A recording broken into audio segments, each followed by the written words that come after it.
This kid's fire.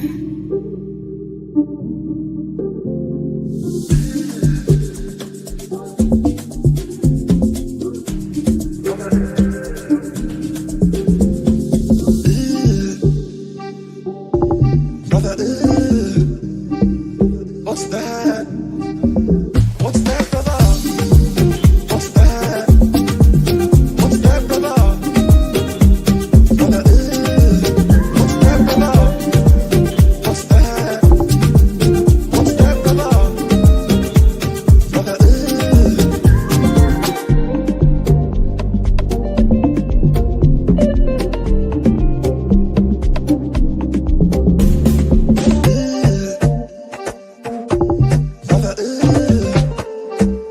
what's that? What's that, brother? What's that? What's that, brother? Brother, what's that, brother? What's that? What's that, brother? Brother,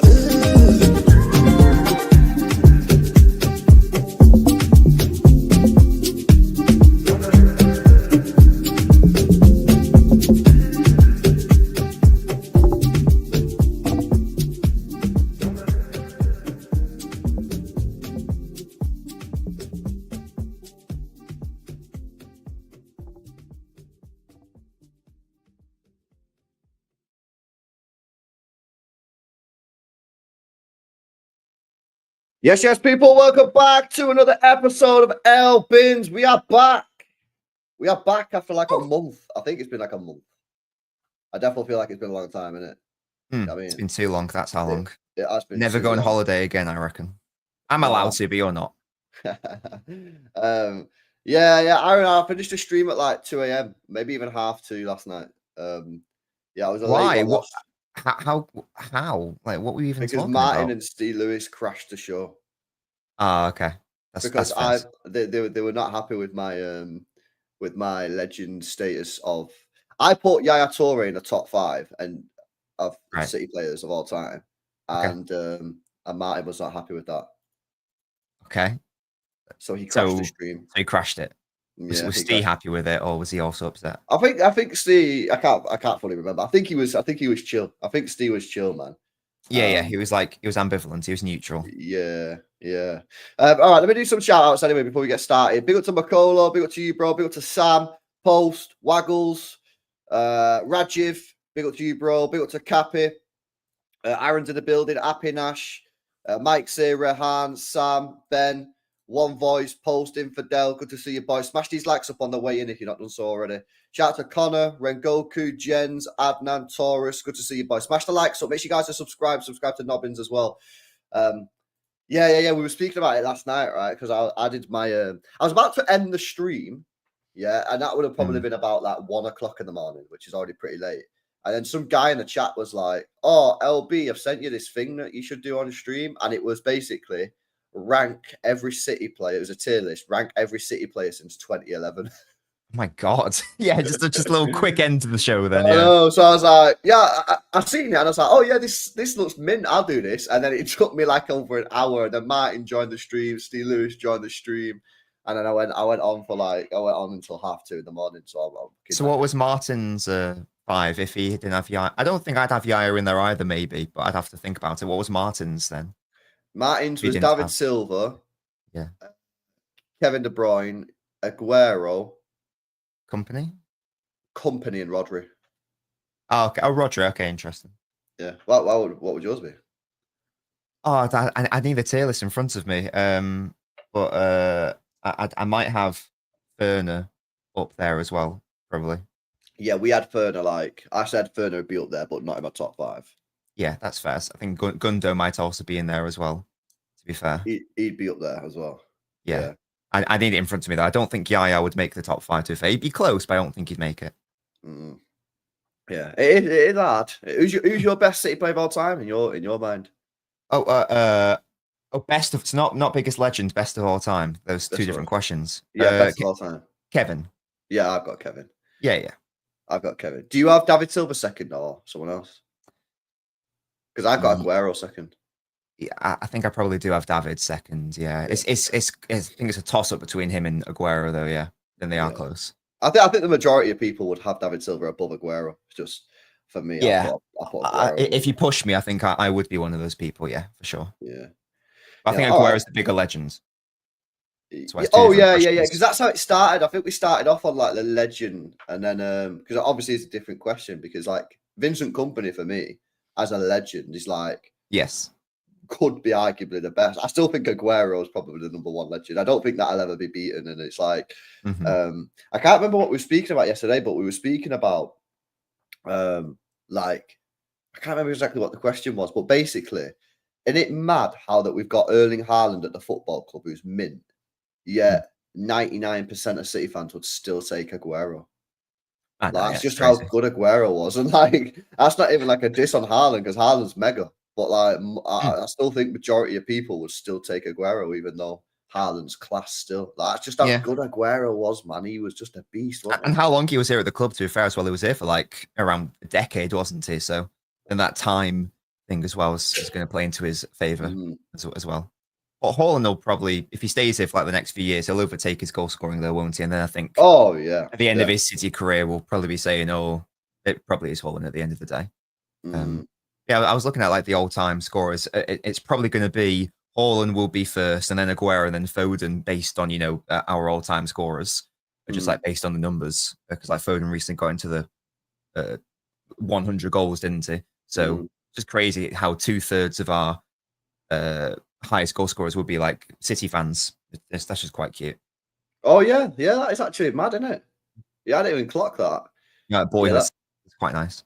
Yeah, that's crazy. Taurus. We're just having a nice chat, and Taurus is like, "It's the 4th of August, 2025, and Gundo is still at the club."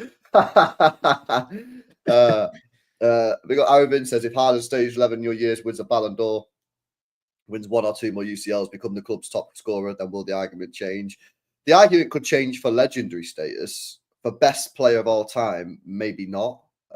Maybe not. But legendary status, I mean, if he wins a Ballon d'Or and 2 more UCLs, then that legendary status. But legendary status isn't just about trophies for me. Like, I do think trophies plays a part, absolutely, which is why Richard Dunn, as good as he was and as much a legend as he is at the club, isn't considered in that top bracket because he didn't win anything.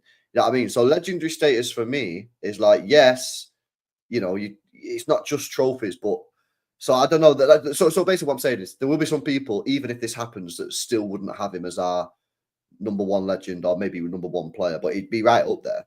You'd have to see. And the thing it was a Haaland, right? Speaking about this with Hugh and that when we did the predictions on sort of we set like player targets, right? And for me, I think Haaland needs to be aiming for 50 goals a season in all competitions. And the reason I say that is because for me, Haaland's a galactical. He's a galactical player. Like he could go to Real Madrid, he'd be a galactical sign. He's a galactical football player, right? So we're comparing him with the galactical players of the past. You look at your Ronaldos and your Messis and other players like that. And these guys were constantly getting around 50 goals, sometimes even more, right? A season. We know he can do it because he's already done it. Did it in the treble year. And then in his second season, I think he got like 39 or 43 or something like that. He got decent, and he wasn't as good as in the treble year. And then last year, his worst year at the football club, he's still got like 30 odd goals. So for me, Haaland needs to be trying to get consistently at the 50 goal mark. And I think if he does that, then we'll win a lot of trophies because you're not going to win no trophies if he's scoring 50 goals a season.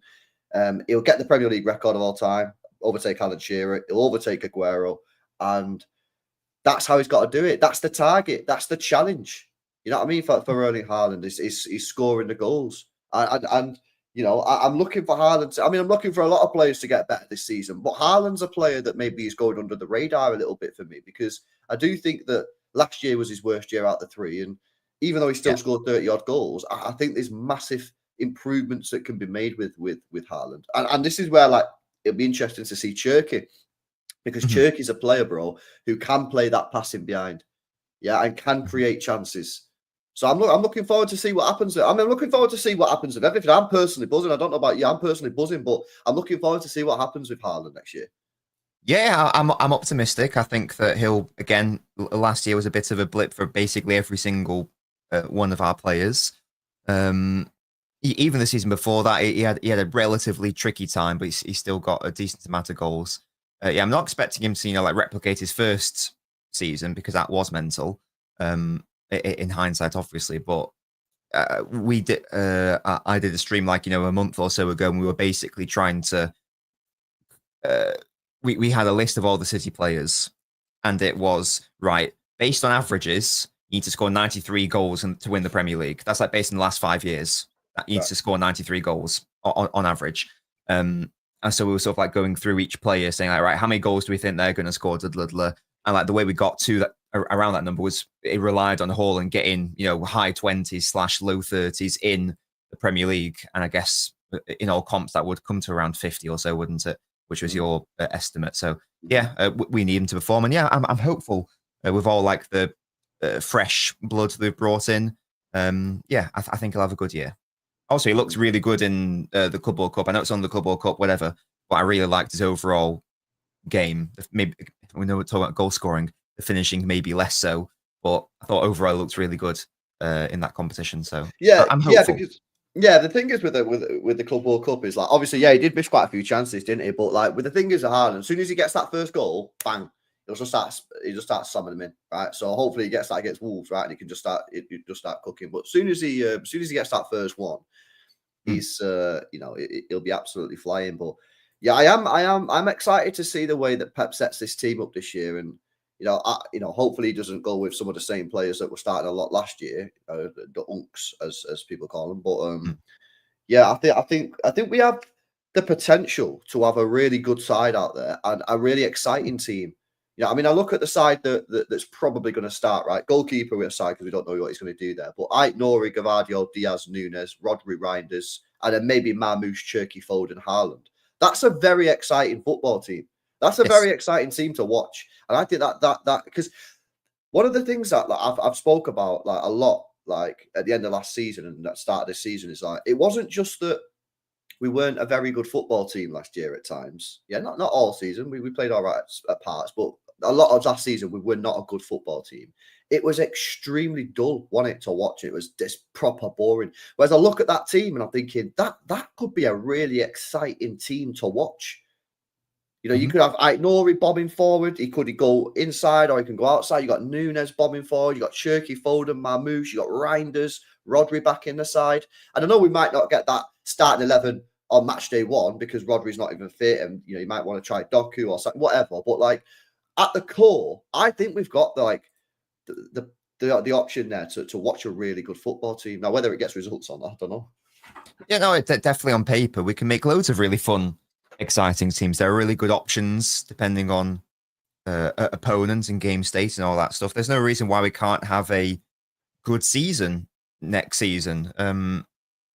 It does require a level of bravery, but I don't see why we wouldn't go for that based on the players we signed. We signed some very attacking players in the summer night, Nori and Shirky and Ian Reinders. So I'm optimistic that we're going to have a good season. We're obviously not the favourites, of course, based on what happened last season and based on the business of Liverpool, whatever. But that's not the same as, we've got no chance, because we definitely do. I absolutely have a chance. There have been better Liverpool sides that have failed to win the league, for example. So I'm optimistic, and yeah, there's lots of unknowns going into next season. But again, that's sort of why it is exciting to an extent. Like we don't really know what we're going to get. It might it'd be hard to envisage it being similar to last season. It should be a hell of a lot better. So I'm quite optimistic and hopeful for a fun year.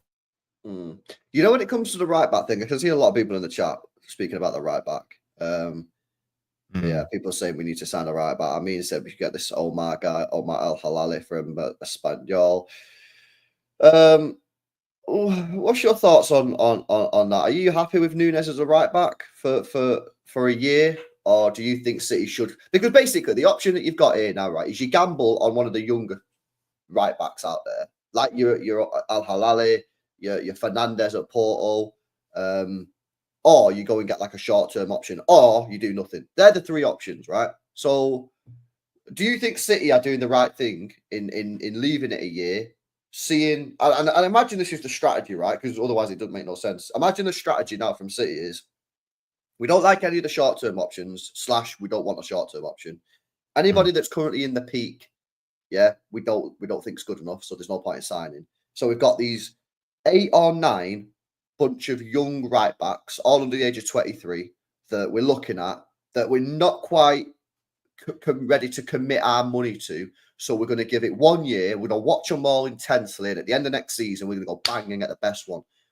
Do you think that's the right strategy, or do you think they should gamble on someone now, or go and get a short-term option? If the choice is no one or short-term option, then I would go for no one. So if that is the choice, then I'm happy that that decision has been made, because we don't want like another. I know that when I talk about Núñez, I know that Núñez has somehow sort of half worked out as a fullback, but that's not what he was signed for. We don't want to have that situation again where it's like we're trying to go for a Gundogan replacement. We don't get that player, we don't get that player, we don't get that player. So we settle for a player who ultimately can't do that job in Núñez. And even though he's in the side now, he's not in the position that he could do. So I don't want another one of those situations. I'm not interested in a short-term option, because all of the short-term options people are listing, it's like how much better are they than Núñez really? I don't think even if they are better, it's not better enough to warrant the short-term player who would potentially be like a roadblock to getting the correct player next season or the season after, whatever. I mean, the solution was to just get Livramento. That's obviously not happened. So I've got to let that go. I know. I still would have liked to have seen us get like a young option still, even if it is someone like who's really inexperienced, like a Martin Fernandes, and just take that risk. So that's what you would do. You gamble on a young player already. Because if it doesn't work out, then it's not sort of like you're left with this depreciating asset of a really old player who you're struggling to get off your books. Like if a younger player doesn't work out, it's like, oh, whatever. You can probably just sell them and then make your money back, whatever.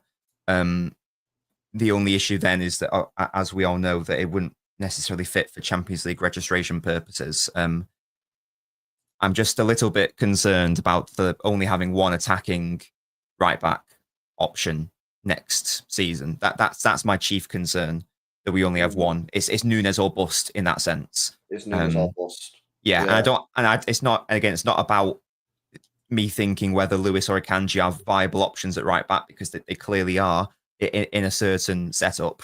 It's more that none of them can do that same role as Núñez. So that's all I'm a bit concerned about. It only takes like Núñez either getting injured or dropping consistent errors in order for him to get dropped, and then all of a sudden you've got to have a bit of a rethink in respect of like how you want to set up that defense and the shape overall. So that's why I would have definitely tried to get in someone as that more attacking right back option. Again, that hasn't happened for whatever reason. So yeah, I think it's the right call to not go for the short-term option, but I don't buy that it's a dichotomy and it's a choice between only those two options. I don't buy that it was this or that. Are you telling me there's not like a third option? I don't know if I buy that. So I'm allowed to be concerned about that bit of business, and that is the one area of the summer that I am a bit concerned about. Yeah, I'm concerned. See, I'm different to you. I would have gone for a short-term option. And I look at someone like a Dumfries, right, who was available for 15 million quid. And I just look at that and go, that just to me just looked like a bit of business that we could get in. Solves your problem of not having only having one attacking fullback. You'd have two. He's an absolute beast physically. So, that's one of the areas again that we need to really sort of, strengthen on, innit? Physicality last year was a disaster, and it's cheap. And you get him in on a 3-year contract, 4-year contract, whatever, and you put him on normal wages, and he goes to Saudi Arabia after that. Somewhere. I'm different. I was quite happy to take a short-term option there, because I look at the market of the right backs, and because there's not like a decent one out there, for me, I would have gone and got one. Do you know what I mean? And I just look at Dumfries available, and he's like 15 million quid. 15 million Yeah. quid for Dumfries. I don't know if I like Dumfries. But what do you I understand what you remember? mean though, like the mold of I'm not even necessarily saying him, get but- him and start him straight away. No, yeah. I'm saying get him in and have him just as part of the right back selection with Nunes. I'm not even saying get him in and start him over Nunes. You can start Nunes if you want to start Nunes. That's cool. But like you said, if Nunes gets injured, what we doing? If Nunes turns out to be crap, which might happen, by the way, it happened to Fabian Delph. Fabian Delph was fine as a left back for ages, and then all of a sudden, bang! You know what I mean? The guy just turned into absolute shit. You know what I mean? Because he's not a left back. That could happen to Nunes. And that I've got you a player there that you could have got for 15 million quid. That is mad experienced. He's 20. I think he's 28, 29 years old. And I just look at that and go, I just think we should have probably done that. Because the thing is as well, is obviously we're all saying that, like, all right, and surely we're going to get a right back next year. But as we spoke about before, there's a lot of work to do next summer in the transfer market as well. You're going to need a goalkeeper. You're going to need a centre back, maybe two. Yeah, you're going to need a midfielder to replace Bernardo Silva. You might need a winger. You might need another midfield. Like there's a lot of work to do. And some of these players, by the way, we're looking at like top players. We're looking at top replacements here. We're not looking at like squad rotation Kovacic's. Yeah, I'm looking at top ballers next summer as well. So it's going to cost a lot of money. So I just think that could have potentially bought you a couple of years just to chill that position out. You know what I mean? And then revisit in maybe 2027 or something like that. But we'll see. We'll see if it works out. City have obviously decided they're not getting anyone. So we'll see what's going on. Big up to Matt with the 2 months. Says there's a good article about Pep Linders on this morning on the BBC, specifically how our technical approach might change. Also, yeah, bro, like it's definitely going to change. You can see it, bro, 100%. You can see like I've seen when you actually listen to the guy speak and you listen to his interviews and stuff. Like he has a way where the way he likes to attack, especially. It doesn't really look Manchester City like. And I genuinely believe, that the way that Doku and Savio were playing in the Club World Cup, which for me was very positive and a bit different, I genuinely believe that is a Pep Linders thing. Because it's no coincidence to me that Doku's been here 2 years. This is his third season. Savio was here a year. And then Linders walks through the door, and I'm seeing different things. I mean, look at the way that Doku was moving. Look at the running behind. I've not seen Doku make a running behind the defense in 2 years. Yeah, look at the way that he attacked and the sort of the decision making was miles better. Savio again a little bit different, a bit more intense with his dribbling and that. So there was definitely things that had improved in the Club World Cup with those two, and they need to continue to improve. But I think that's a large part due to Pep Linders. And then you're seeing that, I don't know if you guys have seen that Inside City video on YouTube, but Linders is speaking to the players, and he's speaking about intensity of attacking. You got to be quicker with your attacking. He's speaking about counter-attacking. So I think there's going to be a real emphasis on getting that ball forward quickly, whereas last year it was crap football, wasn't it? Yeah. I don't know how much that's necessarily down to the assistant. I think that is probably more informed by like personnel and availability. But it definitely can't hurt to have this coach who is associated with that. And there's no reason why we can't play far more exciting football next season. With players coming back like Rodri, hopefully players return to form. The exciting players that we've signed as well. Ryan Shirky, Ainori. Hopefully, the January signings coming more into their own as well. Like hopefully players like Nico, Sanov, Marmoush has already illustrated that he's a starter and a star ready to go. There's of course lots of question marks. We don't know exactly what sort of City we're going to get next season, but I am more on the side of it's going to hopefully be an exciting version of City and a version of City that wins games and attacks with intent rather than one that is sort of like lackluster and sort of like lethargic, walking along and like losing silly games and dropping points in silly times, that sort of thing. No. Did you see this as well, by the way? By Simon Bajowski, who's a very good source, by the way, chat, for people that don't know. I think he works for the MEN. And he's saying that the play. It seems like he's got a source close to the player because he's always speaking about the players. But he's saying that the players are noticing that Pep is doing less work in the training.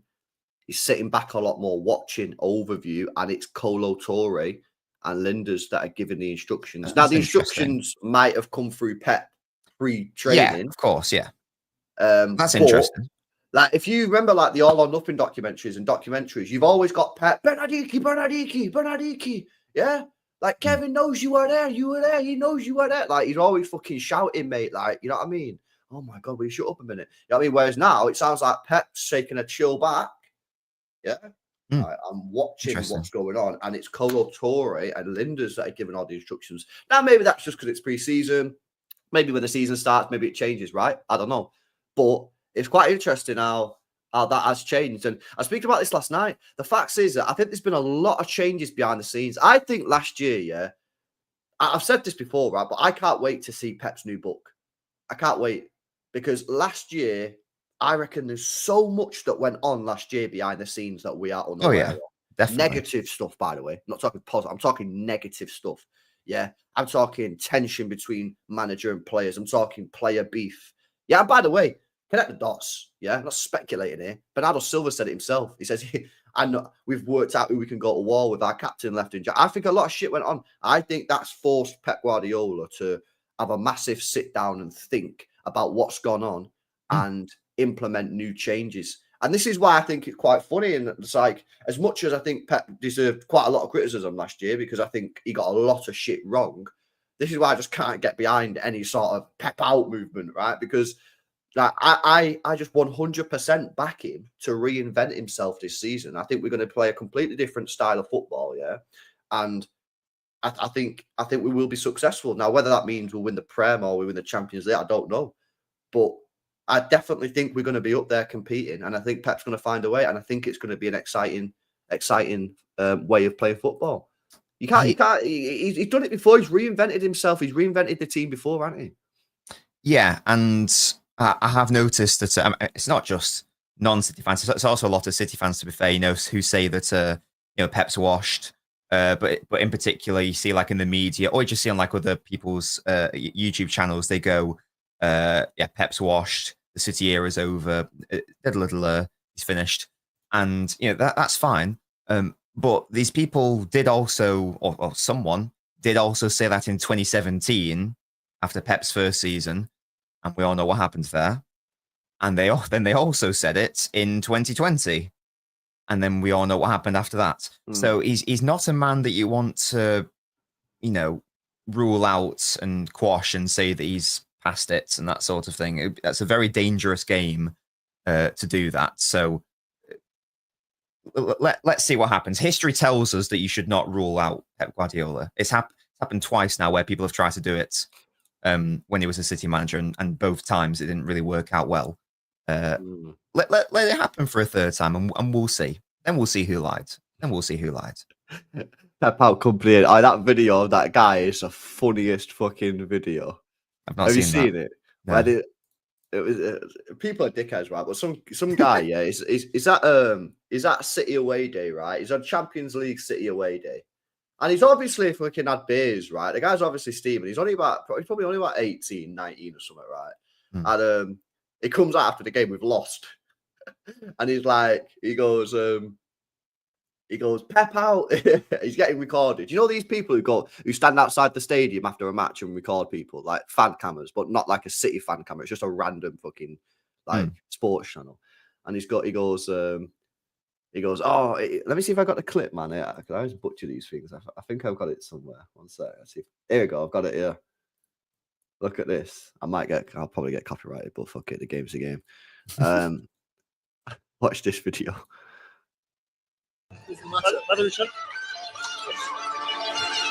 Sorry, mate, what happened? What happened inside? They fucking wank, that's what happened, mate. We are absolute shit. Is this recording? Yeah. Tell you what, Pep Guardiola, he needs to fuck off. That's what. We're Vincent fucking company. What match even was that? I don't know what match it was. Bring fucking Vincent Company. The edit there is absolutely insane. That's too funny. But yeah, I don't know what's going on there. Anyway, smash these likes up, people. If you've not done so already, get the likes up. Make sure you guys are subscribed to the channel as well if you're new. Was it? Yeah, nah, it wasn't the FA Cup final. It was Real Madrid away. Real Madrid away. It was.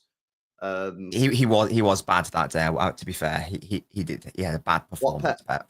Yeah, it was pretty terrible. That was the day when he played Kusanov at right wing. Yeah, but you know what? I have a thought about that Real Madrid game, and it's not even that one. It goes back to the first leg. And it might be controversial. I don't know. I'm not saying he threw the game, but I don't think Pep believed at all that we could win that football match. The first leg. Even the first, bro, he started Jack Grealish. Oh yeah, he didn't. Jack Grealish just randomly started out of nowhere. What was that? The day where Real Madrid was this fake news where I remember it just went around Twitter and like Real Madrid announced their team and then Pep changed it at the 11th hour. Was that fake news or potentially? I don't know. I can't remember. And I know that like that I think was at FPL Main Road or something. He said, "Oh, Pep's actually changed his team now." Since Carlo revealed his team early, so that was a really weird game. To be fair, I can't remember if that was fake or not. But I don't think I don't think Pep ever thought we could win that game, and the second leg even more so, right? Because the second leg was disastrous. The second leg was horrendous. The setup was shocking. He didn't risk Haaland. Like Haaland, had like a bit of what's it called? Like a bit of an injury or whatever, but like it's Real Madrid, second leg we're losing. You would risk him, and he didn't get rid. I just think Pep thought we can't win this game. We can't win the Champions League, so I just fucked it off. No, he certainly didn't play the first leg. I'm not sure because again, that I don't know what the exact facts were. And also, to be fair, like we were playing, weren't we? Like we were playing well, weren't we? Weren't we winning at one point? Am I being stupid? Weren't we winning like 2-1 at one point? Or was it 2-all? Where Haaland scored a penalty. Foden won a penalty. Haaland scored. Was that 2-1 or 2-all? Because we bottled it right at the end, didn't we? I'm sure that penalty made it 2-1. I'm being stupid. Got it, yeah. No, first leg we lost 3-2. Yeah, but weren't we 2-1 up at one point? Nah, after the Haaland penalty. Oh, wait a second.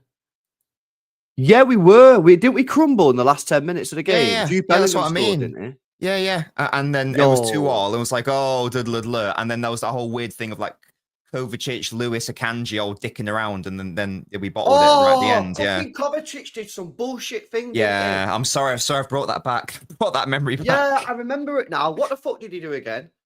And everyone was blaming Rico Lewis, and it was like, no, you've got like a 30-year-old fucking experienced midfielder done some bullshit thing. Yeah.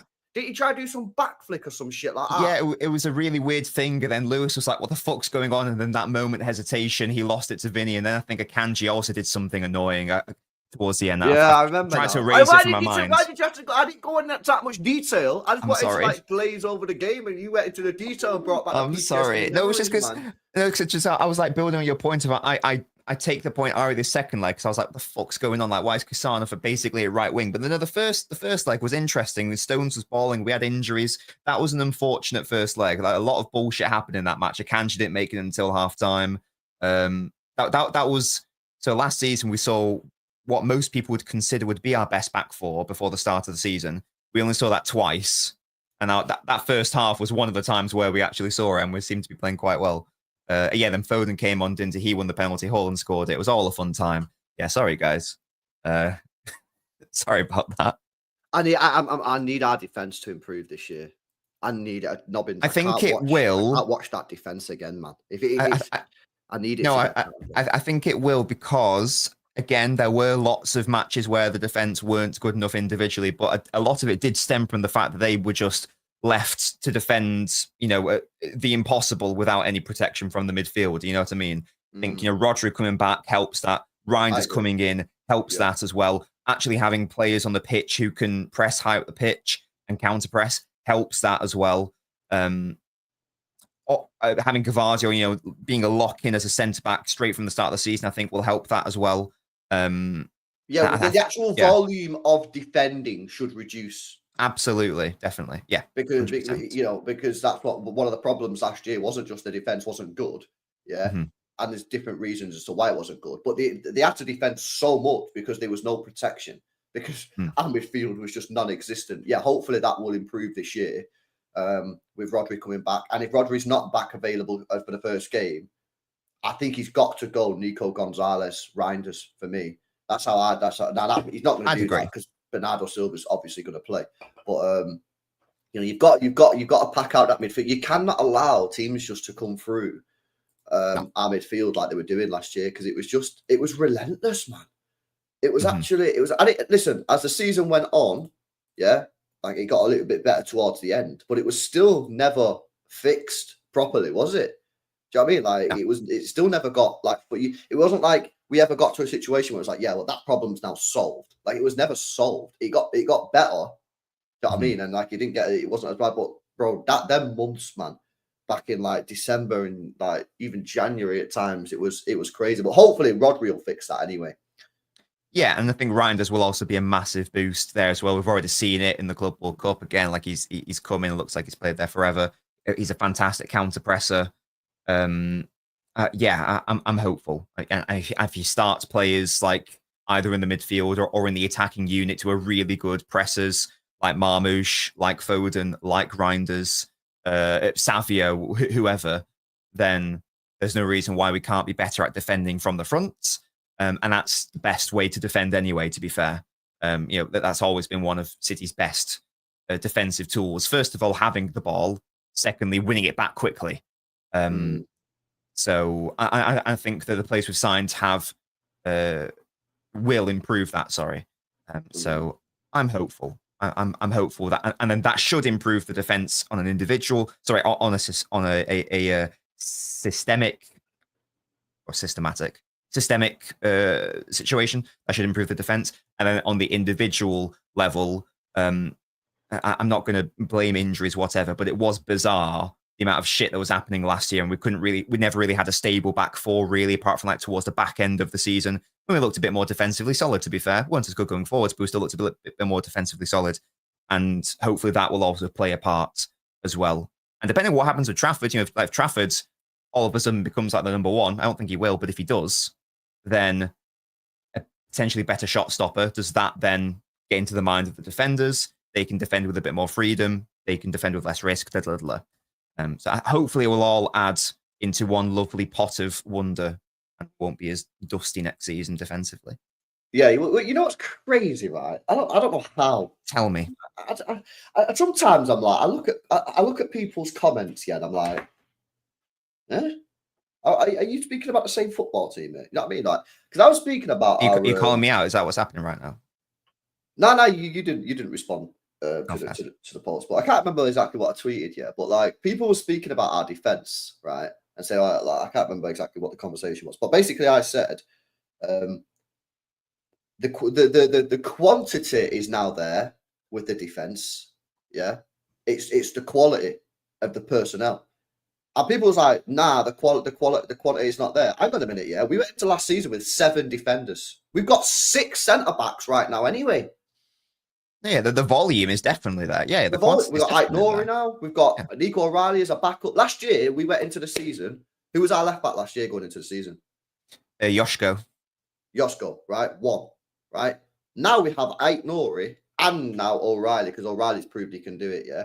That's 2. Why does Nobbins have no lights on? I don't know. You're saving electricity costs. It's expensive. Because it's hot with my lights on. There you go. So now, yeah, you've got 2 left backs, right? You've got, is it 6 now, or has it gone down to 5 because Hayes has gone in on loan? Maybe it's 5 now, yeah? Or is it still 6? Guardiola, Ake, Diaz, Akanji, Kuzanov, John Stones. So that's, what was that, 7? 7 sounds like too many. Guardiola, Ake, Diaz, Kuzanov, Akanji, Stones, right? 6. Yeah, 6. So you got 6 centre backs, and then you got Nunes as your right back. Yeah. So the numbers are there. Now I don't know if the quality is there right now because I'm waiting to see the quality come back to some of these players, like my Diaz is. Yeah, like my Nunes. Is Nunes got the quality? But how people are trying to tell me that our quantity is not like it's literally simple maths, lads. There's literally simple maths. We have more defenders now than we did last year. Like we just do. Now we can argue all day until the cows come home about the quality of those players. 100% we can argue about that. Is Aït-Nouri going to be good enough defensively? Yeah. Is Núñez going to be good enough? Yeah. These are valid questions. We don't know, but the numbers are there. I mean, again, just to repeat, I know I've said this about 500 million times yet, but I really have to stress the point because I think it's actually one of the most underrated problems of last season. We went into last season with 7 defenders. 7, yeah? One of them was Kyle Walker, who was already finished. And one of them was Rico Lewis, who's not even a defender, in my opinion. One of them was John Stones, who can't stay fit. And the other was Ake. Like, it was a disaster waiting to happen. And people are like, oh my God, why have we got no defenders? It was a terrible decision. Now, we won't get into that problem again. I think everyone in the summer was, if you had to say sort of like, you can sign 3 players for City or 3 positions, everyone was saying right back, for example. Like myself, for example, I was saying like, well, I would like a right back who can also play centre back. So we've got a bit more depth there, 100%. And to be fair, if it's good enough, innit? It's just if it's good enough. Yeah, I think we're definitely sorted there at left back for me. Like that's fine. You've got Aït-Nouri as the starting option. You've also got Guardiola and O'Reilly who can play at left back. For me, that's fine. That's safe. We can go home with that.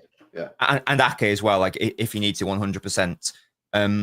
In theory, in principle, the centre backs are also fine for me because in theory, Guardiola Diaz should be a good enough, duo. That should be fine. Obviously, it's relying on players to come back to form, whatever, but that's also fine. And then you look to depth, you got, again, these are players injury prone, but still, Stones, Ake, between them, you'd like to think that's one player. Kusanov, I think, is good enough to be that guy. Again, like the only question mark I have is the depth on right back, or maybe even like the starting area on right back. But outside of that, I'm pretty content. Were you also concerned about the centre backs as well, or was it just like no, right back? Quality wise, maybe a little bit because I need to see Diaz get a lot better this year. If he does, then I'm chilling. If he doesn't, then I think we're in a bit of a risky situation then because then I think you've got to throw Huzanov in and see what he's saying. No, my only issue with the defense is the right back. And then just how the defend as a unit, how they actually defend as a back four. You know what I mean? But I don't really have that many problems with the defense. I think the defense should be okay. Should. Yeah, definitely. Bar the right back. Obviously, a massive question mark there. Mm-hmm. Yeah, and again, that depends how we play for sure. To be honest with you, I don't really have that many problems with the squad. My problems with the squad really is how are we going to, like, how available is Rodri going to be? Is he going to be okay? And if he's not, like, do we have enough there quality-wise? Which I think we're a bit light on, to be honest with you. If Rodri's not available, if Rodri's available, then we're fine. You got Rodri, Gianni Reinders, Nico Gonzalez, even Bernardo, Nico O'Reilly. But if he's not there, then I'm looking at it going, quality is not looking that great or deep. And then, am I going to get a step up in performances from Doku and Savio? Which, positive signs from the Club World Cup. Looks like, yes, I am. How much of a step up, I don't know. But I don't know, man. I don't know. I feel like there's a lot of negativity around at the moment. But I feel like that, honestly, that just stems from the madness that Liverpool are doing rather than anything else. Well, because the turning point, because again, in the summer, we were signing Aït-Nouri, we were signing Reinders, we were signing Shirky, and I can only base this off City fans online because that's all I can really base this off, really. Everyone was buzzing, excited, really happy. I don't think you could really name better players for each of those positions. If you can, there's only a couple. You certainly couldn't name me a better 8 who's available. I don't think you could really name me a better 10 who is that sort of creative player who would want to come to City. Again, left back, you couldn't really name that many better ones. And everyone was really happy with the window. Best window ever, whatever. And then Isak announces he wants to leave Newcastle, and all of a sudden that invalidates all of City's business, and the two aren't correlated. You know what I mean? I get it. What Liverpool are doing is, lovely for them, and it could be very dangerous, but that doesn't invalidate the players we've signed. So you can be concerned about them, but you can't just like flip on a dime because another club has signed a player. That shouldn't invalidate what your club has done in the window. So some people do need some perspective, and the signings we've brought in are really good. I would have liked a right back, of course, but you can't deny that the 8 we've signed is great, and the 10 we've signed is great, and the left back we've signed is very good to great. Again, name me a better 8 who could have joined City, who also wanted to come to City. So you can't say Pedri. Name me a better 10 who actually wanted to come to City and could even half replicate De Bruyne's creative passing. I don't think you can name one. So I think we got, certainly in those positions, we got the best we could have got.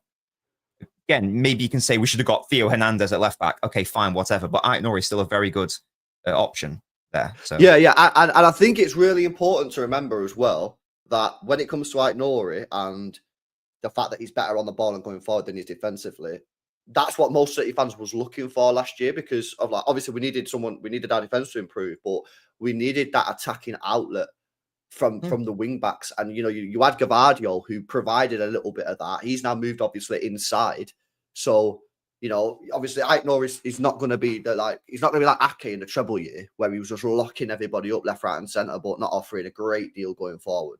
Even though Ake did improve on that, to be fair, this guy is going to be massively more important going forward and helping us create goal scoring opportunities, which is what I think we need, to be honest with you. I've got a couple more points to go through. I'm looking at the chat. Some guys have raised some points here. Sure. Thoughts on goalkeeper? Aaron's saying, who would you start as a goalkeeper? Who do you think is going to start as a goalkeeper? I think that Ederson is going to be the number 1 going into next season. And I think that Trafford will be the designated, cup keeper, whatever.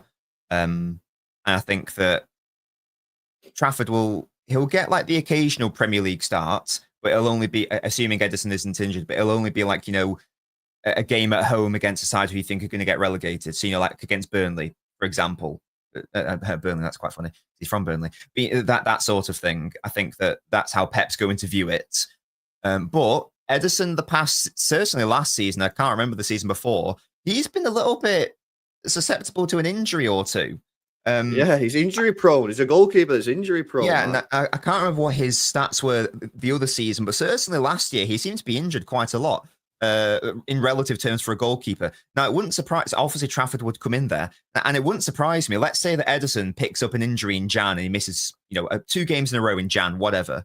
It wouldn't surprise me if Trafford's able to impress in those matches.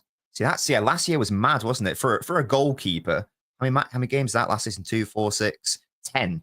Yeah, that's quite a lot, isn't it? And 8 the year before as well. So that's quite a lot of injuries for a goalkeeper, isn't it? That's a lot. So there is a world where he picks up an injury and he's out for 2 or 3 games, whatever. And in the past, Ortega's come in, but the understanding has always been that, okay, when Ederson comes back, he's obviously going to take back that number 1. But it wouldn't surprise me in this instance. Ederson goes down for a couple of games. Trafford comes in, impresses, as I hope he does. And then Pep sort of right, well, I'm actually going to stick with you for a little bit right now. Why wouldn't I? Because we all know the state of play. You are going to be the number 1 next year. Ederson is going to leave on a free in the summer. It's not like in the past. There's no gain in starting Ederson if that is the case. There's no political upheaval that can be caused because everyone knows in the dressing room they're going to be leaving anyway. It's not like, last year where we're having rumors about, again, I don't know if that was mainly just fan driven, Ederson or Ortega, is there a political situation there? It's not going to be the same situation because everyone's going to know the state of play. So that would be my prediction, that Ederson would start and that Trafford will get eased into it. And hopefully towards the end of the season, he can just be fully transitioned into that number 1. But it does also depend on where we are at. If Ederson's number 1 come February and we're still in the title race come February, you don't change your starting goalkeeper just because you're trying to plan for the summer. You don't do that.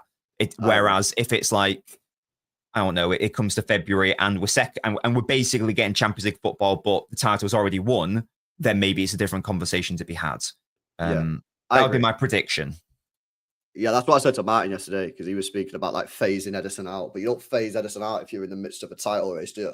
No, exactly. Or if you're struggling to get top 5, you can't do that. So unless the goalkeeper's the reason. So it depends on context as well. Likewise, if City have won the title by March, whatever, not going to happen. But let's say that did happen, then of course you can phase Trafford in as well. It depends. No, I agree. I'm a bit torn on who to start. I'm sticking with Ederson for now, but bro. If he starts making mistakes, I'm not. I would dropping him definitely be straight away. tempted if it sort of gets, if it's early enough in the season, and if Edison's like dropping performances like he did in the Club World Cup throughout all of August, September, then come October, I'd be like, okay, mate, I'm going to give Trafford until like December, whatever. If his performances, keep up, and that's on you, because he made what Edison made 3 starts in the Club World Cup, I think, and he made 3 errors leading to goals. I know. By my count. Yeah, which that's pretty why appalling. for me I was like, fucking hell, because I remember when he signed that contract. Oh, no, sorry, not when he signed the contract. When the rumors come out. Oh no, he come out, didn't he, and say I'm not leaving. It's 99% fake news. I went live, right, and I was like, yeah, come on, man, all you Edison haters in the mud. This guy's fucking mega. I like that night. He made an error. And I was like, he played that night or like the day after or whatever, and he made an error. I was like, for fuck's sake, man. And then he made another error. And I was like, fucking hell. So like that Club World Cup was a little bit worrying because I was looking for him to like prove the doubters wrong, but he didn't really. All right, last topic before we go. I do want to speak a bit about Oscar Bobb, man, because he's a bit of the forgotten man. Come on. Stay. Yeah, we're gone. What a goal! What a goal! What a goal that was. You see that? I saw it on Twitter. Yeah. Yeah, that's a top goal, man. Who was it they burned? Was it O'Reilly? Come on. Yeah, O'Reilly. Yes. We're cooked. It was a really good by Bobb. Yeah. Oh, yeah, it was fantastic by Bobb. What we saying about Oscar Bobb, chat, because, of course, last season, he was going to be our starting right back, 100%. We always say, go back to pre-season, he was the best player in pre-season. He was the best right winger we had in the side. He was definitely going to start right wing. He was definitely, there was no doubt in my mind. He was going to be our starting right winger, and then bang, leg got broke. Come back, another injury, and basically he never really got going when he got back. Yeah, thoughts on Oscar Bobb and where you see his development? There has been some talks that City going to loan him out to get him those minutes because he really needs to be playing, doesn't he? But I don't see how you can loan him out. I still think, out of him, Doku, and Savio, he's the most all-rounded, bro. So, what are you saying about Bobb? How do you see his development this year? Yeah, the first thing to say, it is really hard to properly analyze him because in relative terms, the sample size is so small. We're basing a lot of it off pre-season, academy days, whatever. Although I will say when he played a couple seasons ago, every single time he was really good. And yeah, there's no doubt he was going to be our starting right winger, but for the broken leg. He was great in that Community Shield match as well. So despite the small sample size, he is clearly a very fantastic player. If it is a choice of him starting or Savio on that right wing, let's say, I'd be starting Bobb personally. He's too good. I think he's too good to go out on loan right now. He's also too valuable to City to go out on loan. Absolutely, because he's also a homegrown player. So that's really valuable to City from that. Pardon? That would be very dumb. Exactly. Yeah, definitely. I think he's City. Again, I know some more sample size. I do think he is City quality. I don't think like this is the case of play him. He's not like Echeverri, where he's sort of like really young and inexperienced, and I just don't consider him to be ready to go right now. I think Echeverri does need a loan for his own sake. I don't think Bobb is at that level in his career. I think that Bobb is actually just ready to go and ready to start relatively consistently for City in the Premier League. He wouldn't be my starting. He wouldn't get in my starting 11 if I had to pick 1-11. But he should definitely be an option. And I'd like to see him getting, 10 to 15 starts in the Premier League, for example. I think he's definitely at that level. Again, maybe not like 25 to 30 starts, but certainly a good amount of starts for City in the Premier League and indeed in wider competitions. He's also very versatile. He's probably going to play most of his football on the right. We've also seen him play on the left. I think his future is in the centre if he's allowed or permitted to do that. He's clearly more of an interior player. I think with the right support, he could definitely play out wide, though. Very exciting footballer, definitely. And we should be holding on to him rather than looking to loan him out or anything like that. Yeah, and I think It's important that that point that you just mentioned there about he's played on the left and can play in the centre, because those players, when you're playing every 3 days and you get into like the winter period and you get a couple players picking up knocks and injuries, having a player like Bobb who can play left, who can play middle, who can play on the right, they're really, really, really valuable to the team. Because if a player gets injured, you've got Bobb. If a player gets injured in the middle, you've got Bobb. If a player gets injured on the right, you've got Bobb. Like, they're so valuable to a player that can only play one position.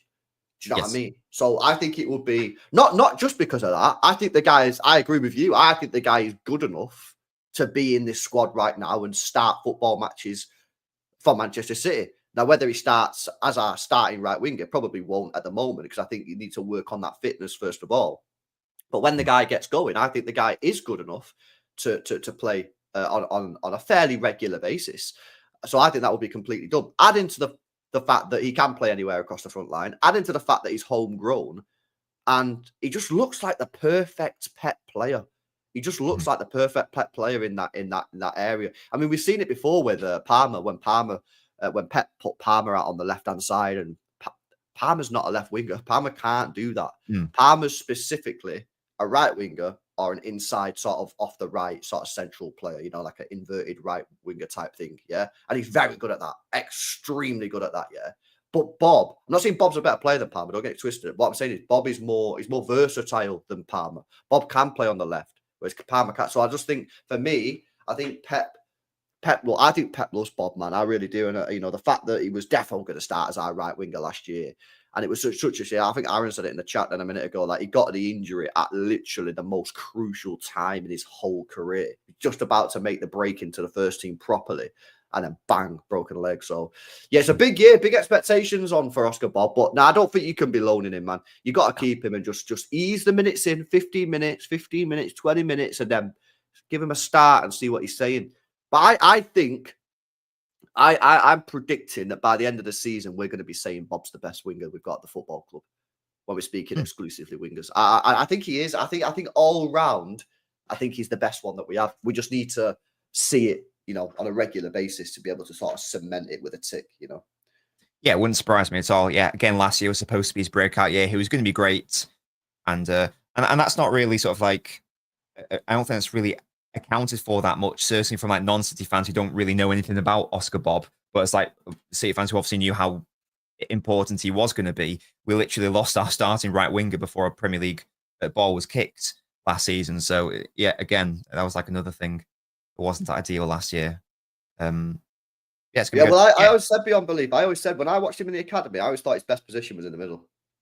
It is, yeah. He's an interior for sure. There is a world where he can play out, as a pure right winger. You're not going to get the best out of him doing that. I think the best version of Bobb is going to be basically where I would play Shirky. So starting out at right wing, however, the right back pushes up. So really, you're an attacking midfielder.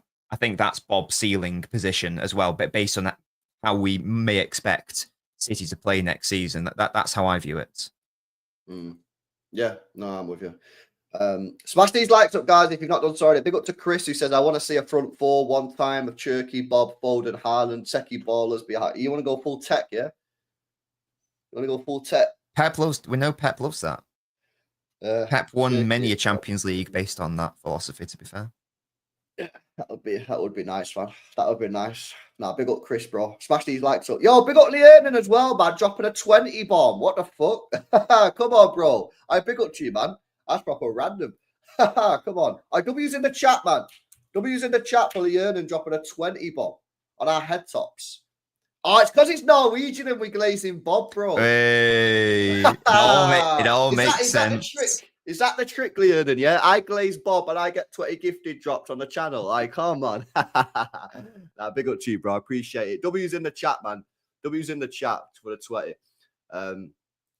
Yeah. Anything else, bro? Anything else you've been thinking about city-wise? We still have work to do in respect of outgoings. Mathematically, we still need to get rid of, even if we get rid of Hayes, we still need to get rid of one. It is because of that, brilliant. But apart from that, we said, I don't know what the title of the stream is. It's something like no news or something like that. The title of the stream is, bro, I'm baiting this fucking YouTube thing so hard just with the shittest titles in the world. There is no news. That's the title of the stream. You know what I mean? I think I'm pretty funny, mate. I can't even lie. Like on my YouTube like titles. I ever do thumbnails. I do anti-clickbait, yeah. No thumbnails half the time. My titles are just fucking ridiculous. The title of the stream is There Is No News. Last night's stream was Late Night Bomber without any bombers. But I don't know what to call the stream, so I'm just calling them stupid stuff now, man. I can't even lie. That's fair. I rate it. Yeah, sorry, what was you saying? I can't remember what you're saying. Just that we still need to sell a player for Champions League purposes, or someone's getting left out. Yeah, who's it going to be? You'd assume Gundogan, wouldn't you? Yeah, it's got to be Gundogan, on it. Gundogan or Kovacic. Yeah. Again, we saw we just one away. It wouldn't surprise me if it's Kovacic, because Pep loves fucking Gundogan. But Pep loves. Well, what he does in his spare time is none of our business. But yeah, that came out the wrong way, bro. But yeah, you would assume it would be one of those two, wouldn't you? Especially with Bernardo being given the captaincy, that would make the most sense. Yeah, nah, definitely wouldn't be club. Well, apparently it's going to be back by the end of the window. So if you can get back, like, what?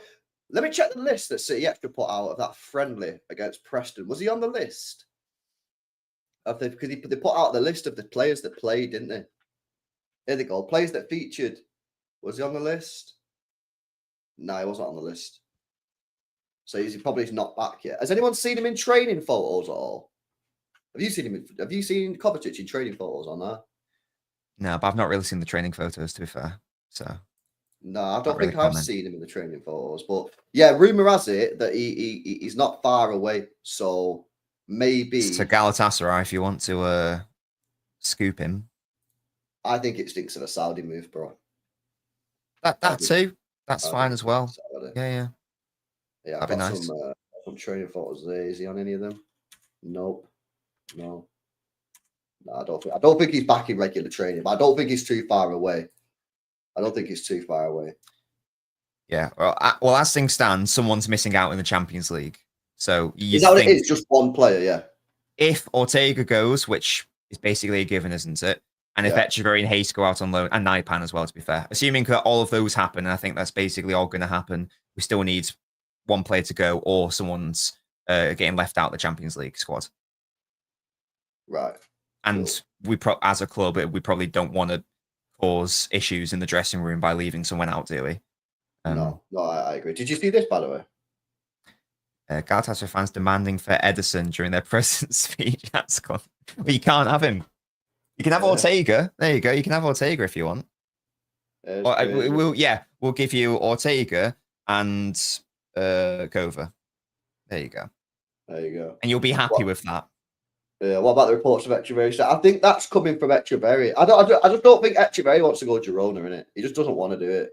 It sounds like he wants to play like a European, UEFA competition, doesn't he? Like Roma's in the Europa League. Which I'm down for. I think that'd be great for him to see, because obviously that's more. Because the thing is as well, something that you pointed out in your video is like maybe the decision making is not quite there. He needs to be refined, right? Because he's still a pretty raw player. And I remember a clip that you put in the video of him losing the ball like near his own penalty area. It's like, yeah, that's not good. Whereas when you do that in the league, people tend to forget that kind of shit, because one mistake, even if you draw the game or lose the game, you can still win the league, because you got 37 other games, right? You make a mistake like that in the Champions League, and it can be the difference between you being knocked out of the tournament or going through. And I think that's why I've said if Echeverry is going, I would prefer him to go to a team that is playing in UEFA competition, because I think playing in those knockout games where it's like, right, you cannot afford to make a mistake here, because if you do, that could be the difference between your team going out or not. Do you know, like Nunes, right? He's made quite a few mistakes for City, right, in the Premier League. United, yeah. He made one against Bournemouth. He's made one. He's made quite a few errors, right? But ultimately, no one's deeped it that much, yeah, because of the fact that we didn't win the league anyway, and it made basically zero difference to our season. We still got top 4. We didn't win the league. Had he not made those mistakes against United, do we win the league? No. So no one really cares. Yeah. Mm-hmm. Sterling, as good as he is, people always say, remember that fucking miss against Leon? Yeah. Why did he say that? Because that's the difference between us going out the competition or not. Mm-hmm. That's the difference. You know what I mean? So for me, it's like I want him playing in those UEFA competitions so he can, he gets that mentality a little bit more. Number one, I just want him to play. I want him to play football. That's the key for me. Yeah, I guess they're thinking Girona, obviously, because they know the club. I think like Bailey did a tweet saying that Girona have the 3rd highest possession in La Liga, apart from like Real Madrid and Barca. Obviously, City tend to have the most possession, so that might be a good stylistic fit for him. But yeah, in an ideal world, he would be playing in a European competition. But the key is just to get like 25 to 30 starts in the league, in a European top flight competition. That's the key, and that'll be invaluable. And then we can assess where he's at next season. See what the space situation is for him. Yeah, no, definitely. And if Echeverri goes, then that 100% means Bobb can't go. 100%. No. Yeah. All right, and let's see what you guys are saying before we wrap up the show. City Forever says apparently Echeverri dropped a Roma hint on Instagram. Well, I follow him on Instagram. I've not seen that personally. Of course you do, you little. I'm not going to finish that sentence. Later, you go in prison. You go in prison, and you're getting named and shamed. Panos says lots of talk about Paqueta. I think this is probably him trying to get the deal done rather than City. I don't think City want the guy, to be honest with you. And again, we can't accommodate him anyway, like physically. Yeah, we need a few more players to leave. Plus, I think the deal's it's dead in the water, isn't it? Yeah, I would have liked him at the time, but not now. I think. Yeah, exactly. At the time, that ship sailed. The ship sailed. Wharton is an average Premier League midfielder. Stay away from the overpriced homegrown players. Wharton equals Calvin Phillips 2.0, says B. All right. We could do signing a couple of homegrown players. I was going to say, just on that, you might not like the concept of homegrown players, but I'll tell you right now, next summer, that might be our only option, at the rate we're going, because certainly in the Premier League, Savio and Kasanov become non-homegrown from the under-21 list. So it gets worse next Premier summer. League. That's what I mean. Yeah. Because those two, for the Premier League anyway, those two go from under-21 to non-homegrown. So how many? What happens next summer then? What's the it depends. It depends on outgoing. So we might get rid of by then. We might get rid of all of Gundogan and Kovacic and Akanji and Bernardo. But we might have Barr coming back. We'll have Hayes coming back. We'll have Echeverri coming back. Even if we sell all the old players, all the young players coming back from loans, will mean that we won't be able to bring in any non-homegrown players unless we sell additional ones. Do you think that's why they're not signing the right back, because they're going to go back for Livramento next summer? Maybe that might be the only option. He's going to sign a new massive contract at Newcastle. If he does that, then we're cooked. Yeah, well, we'd have to move the cards somewhere else, wouldn't we? We'd have to, maybe move on Nunes at that point and bring in an actual right back, or. I don't know, but it's still going to be an issue next year, even if we sort it out this year. It will also be a talking point next year as well. And it will mean that we'll probably have to bring in some more homegrown players. It's good that we brought in Trafford based on that. Whatever you think of him as a footballer, it's pretty essential that we brought in a player who, from the season after next, is going to be a guaranteed starter. Because outside of Trafford, who is like the guaranteed homegrown starter, really, we don't have many guaranteed starters. We have Gvardiol, Rodri, Haaland. And maybe like some other players here and there. Whereas in the past, we've had Joe Hart, we've had Lescott, we've had Stones, we've had Walker, we've had Sterling.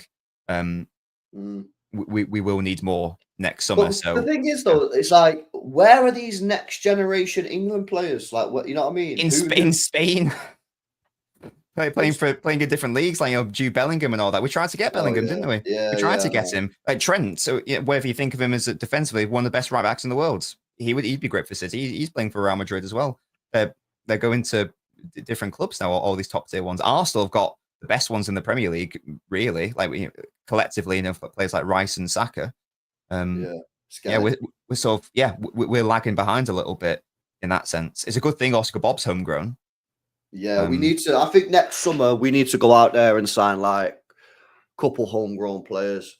But I don't want that's like random. I want like the next big up and coming. Oh, they got to be of the quality, haven't they? Yeah, I know that we've apparently got a really good crop of players coming through, but you're not going to see them for like another 3 to 5 years or so. Like we can't rely on these like teenagers right now, can we? So, we'll see. We'll see how many outgoings happen, I guess. Yeah, Bailey says we're going to lose at least Edison and Bernardo next year. That's 2 more non-homegrown spots. Yeah, but does that not just take up the cousin of and Savio? Yeah, and that's for the Premier League. The Champions League, I guess it would stay the same. But then you got players like Barr coming back. You got Hayes coming back. Echeverri. What's happening with Naipan?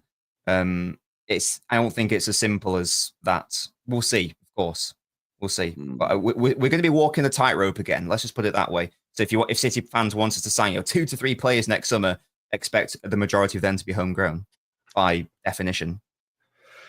Get hell, man.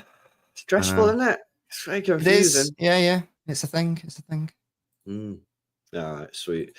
What if Simpson Pusey becomes a monster at Celtic? Well, you can bring him back, can't you? Great. Beautiful. That'd be ideal. Perfect. Yeah, perfect. He didn't play yesterday. He was on the bench. No, he wasn't on the bench. He was in the stands. So yeah, we don't know what's. I'll watch a couple of those.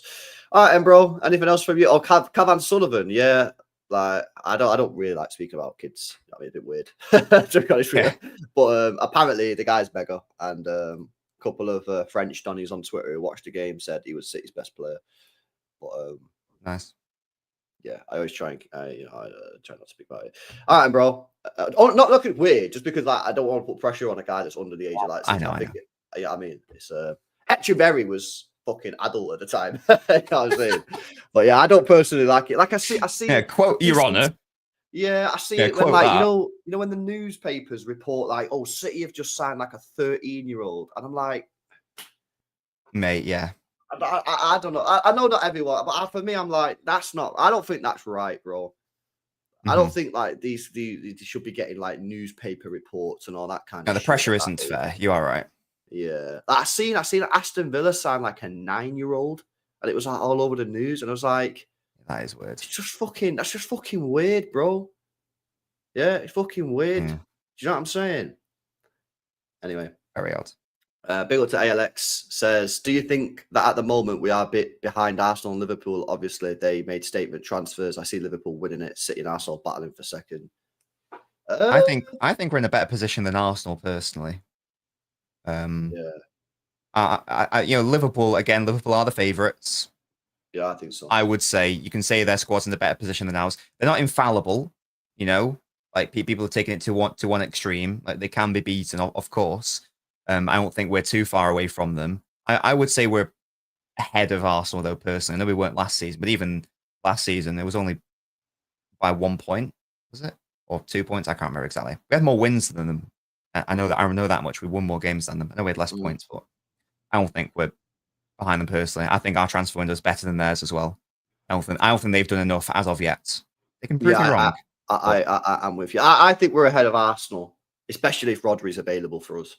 Yeah, of course. If he's not, then that's a totally different conversation, isn't it? And yeah, then we're battling out for like 4th or whatever. But I agree with you. I think Liverpool are favourites. Mainly because they won the league. So I've always sort of said whoever wins the league. They won the league and they've gotten better. Yeah, so exactly. So it's fair enough to say they are the favourites. Yeah. But I don't think we'll be too far away. I see some people saying we're going to be miles off. Liverpool, you know what I mean? Popsy come on the channel the other day and said he thinks Liverpool will walk the league. I don't agree with that. I don't think Liverpool will walk the league. I don't think we'll be too far. If we do finish second, I don't think we're too far behind Liverpool. Couple of points. And if we're not, I'll be very surprised. I think then we have to look at what's going on. And I've said this, like some people are telling me we're in a top 5 race next season. If we're in a top 5 race, yeah, we need to look at what's going on there. Is it the manager? Is he just making mad decisions? Are the players just shit? I just don't see it personally. I got to remember as well, I keep saying this, but last year was a terrible year. We still finished 3rd. Yeah. So how are we going to be in a top 5 race when hopefully the majority of the problems that we had last year are going to be fixed? Yeah, I don't know why we'd get worse when we've signed really good players and hopefully players come back from injury and players should come back from being out of form as well. I don't know why we'd regress That does seem odd. Yeah. Nah, facts, man. Don't know why we'd get Facts. worse. Sweet, bro. All right, man. I'll let's leave it there. Hopefully, you guys have enjoyed the show. Elbins is now back officially after a short break. I'll be live again tonight. Is there any football on tonight? I want to do a little watch along. Let me see if there's any football. There's lots of friendlies going on. But... Well, Algeria are playing later on, yeah, in the Africans Nations Championship. But I don't think Aitnori is in it. No, I've not seen anything to suggest Aitnori would be played in that. Or Mahrez, but they play at 6, so potentially I might watch that at 6. If Aitnori or Mahrez starts, I might watch Algeria later on. But other than that, I'm just looking now if there's anything else. Barcelona are currently playing right now. Liverpool are playing Atletico Bilbao in a bit at 8 p.m. If you want to see what they're saying. It says they're playing them twice. It says they play them at 5:30 and then play them at 8, which is weird, isn't it? That's very odd. Is it a fucking gauntlet? Winner stays on. Yeah, I don't know. Weird. Yeah. Sweet. All right, and boys, big up to you. Smash the likes. Make sure you guys subscribe to the channel as well if you're new. And we'll catch you in the next one. Peace out, people. Make sure you subscribe to Nobbins as well over there.